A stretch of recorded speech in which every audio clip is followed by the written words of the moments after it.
A grande meta é você prosperar e ter sucesso. Seja no ambiente amoroso, seja no ambiente financeiro. Capacidade volitiva é vontade, que é justamente onde o motivacional age. É na nossa vontade, mover você. Se eu tiro da cabeça a crença de que eu não vou conseguir e eu boto no lugar a crença de que eu vou conseguir, de que eu vou vencer, de que eu vou chegar lá, é muito fácil dizer não. Você precisa encontrar equilíbrio na sua vida. Fazer equilíbrio entre amor, trabalho, saber exatamente onde está o equilíbrio. Eu acho que aí a coisa fica mais difícil. O capitalismo precisa motivar, as pessoas precisam funcionar. Por que precisamos de tanta motivação? Porque senão a vida fica muito frágil. Fazer terapia motiva? Não sei se motiva, mas ajuda. O capitalismo precisa da ideia de motivação? Ah, sim, senão ele quebra. A cultura motivacional atrapalha a inteligência? Com certeza. Olá, o que motiva você? Precisamos de inspiração ou incentivos para seguirmos nossa vida profissional e pessoal? Ouvimos falar muito, dessa cultura motivacional. De onde que vem essa ideia? A origem, digamos assim, histórica, digamos, dessas técnicas de motivação é seguramente uma derivação empobrecida de teses cognitivo-comportamentais, né?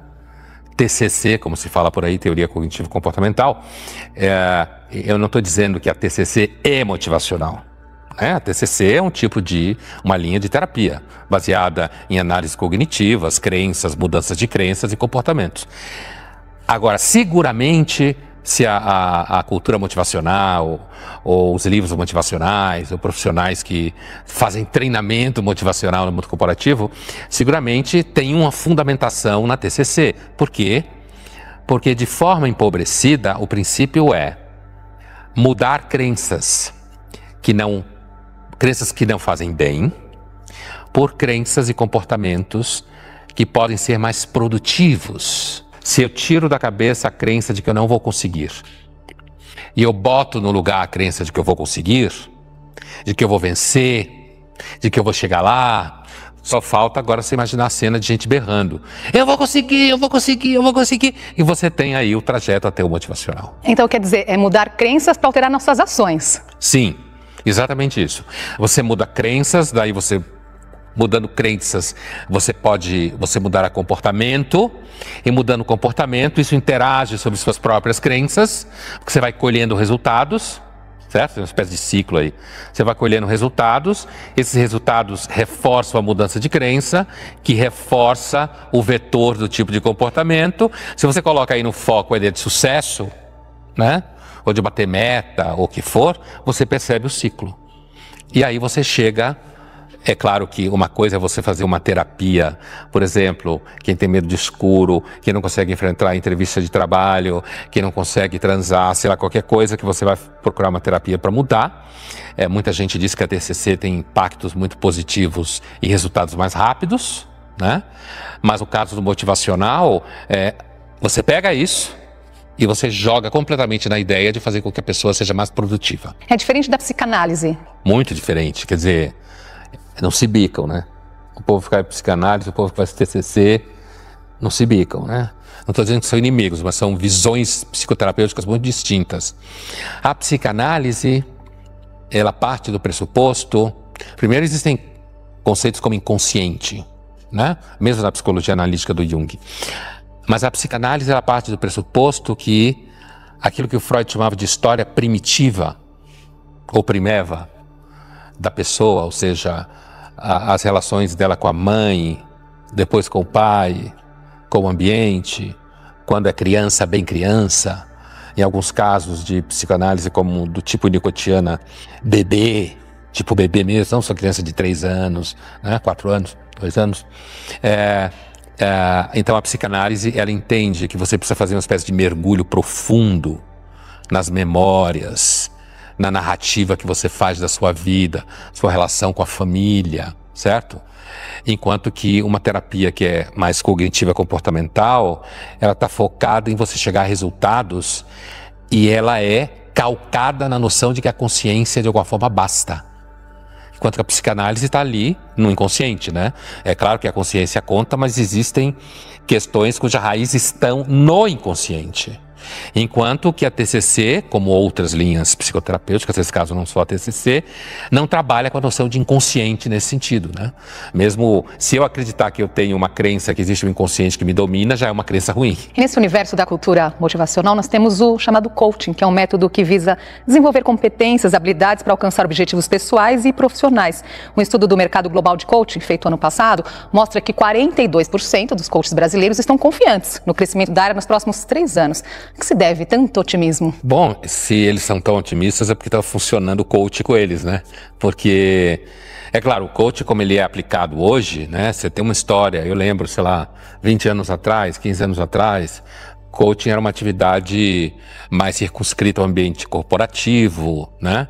A executivos que estavam passando por momentos difíceis. Então tinha, o nome coach vem do coach do time americano, né, de esporte, né, o coach, o treinador.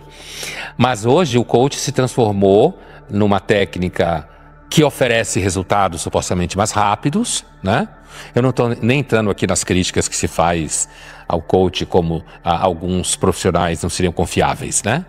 Mas a ideia de que você vai passando por esse tipo de treinamento, você sempre vai conseguir ter bons resultados. Isso é uma diferença grande entre, me parece, qualquer forma de terapia, inclusive aqui no caso psicanálise ou TCC, e o que um paciente busca no coach. Eu conheço coaches, inclusive, que falam que não existe paciente, existe cliente.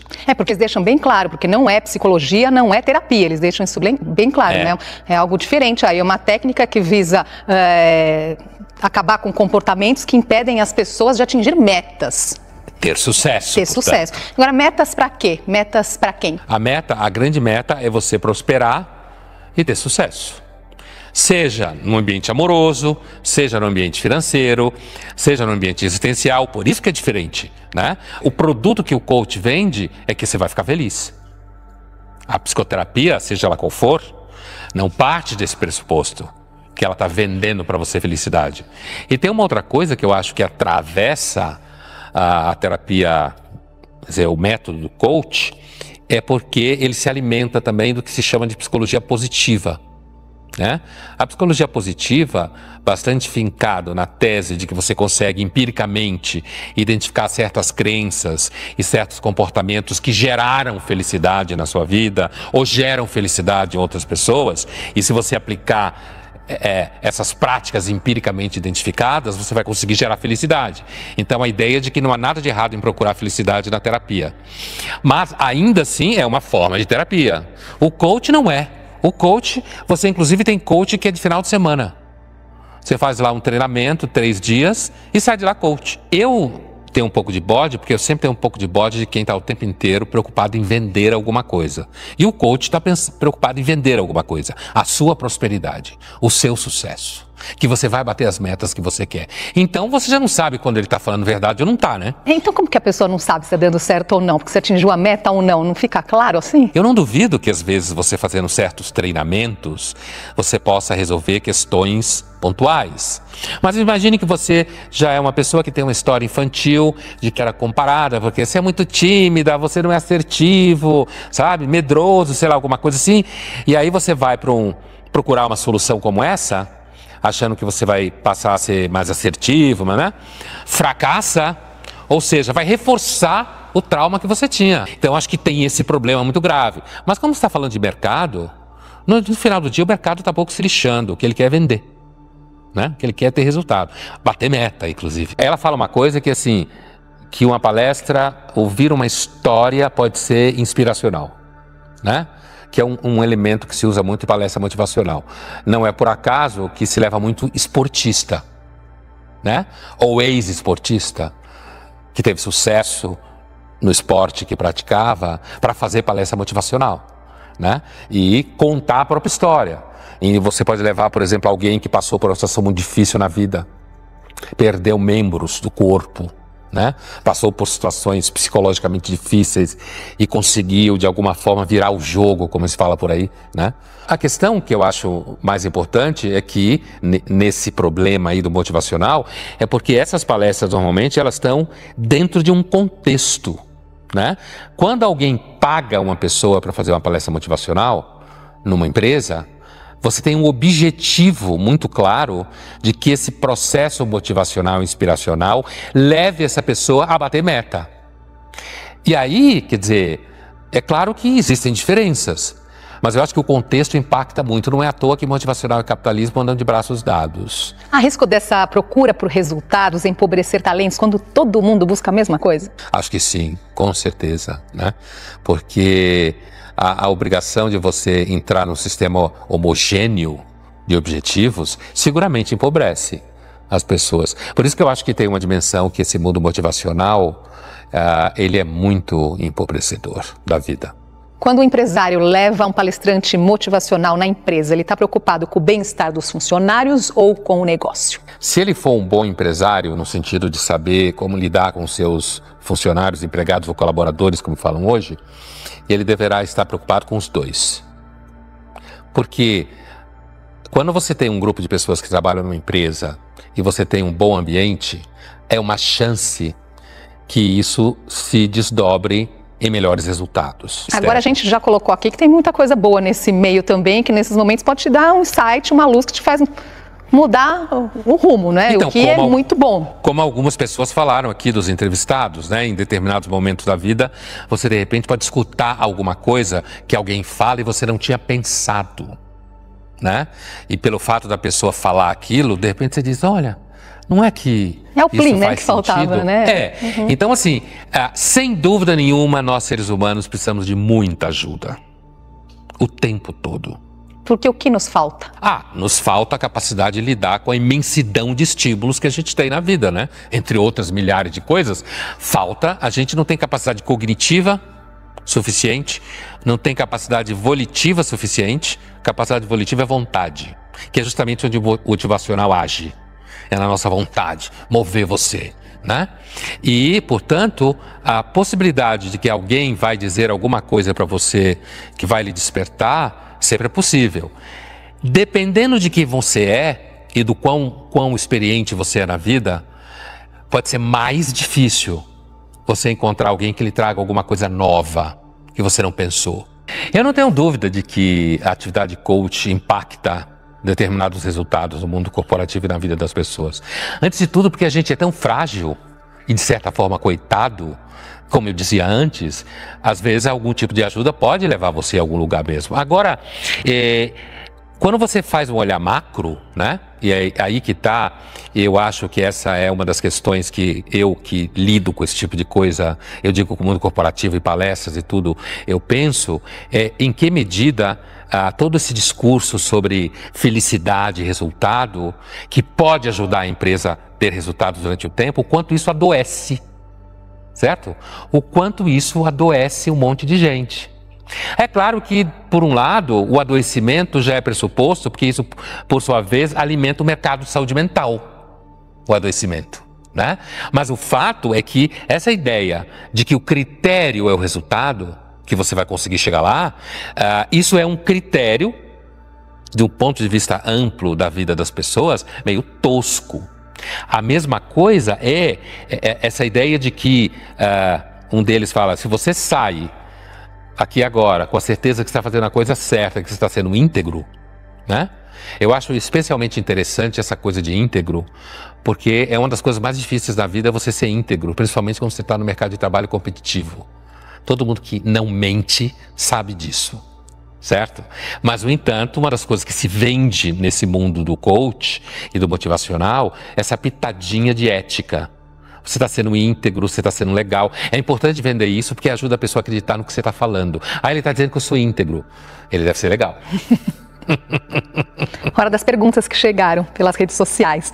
Castilho Leni, a era da tecnologia com excesso de comparações, informações, desmotiva? Eu acho que é capaz que desmotive mesmo, né?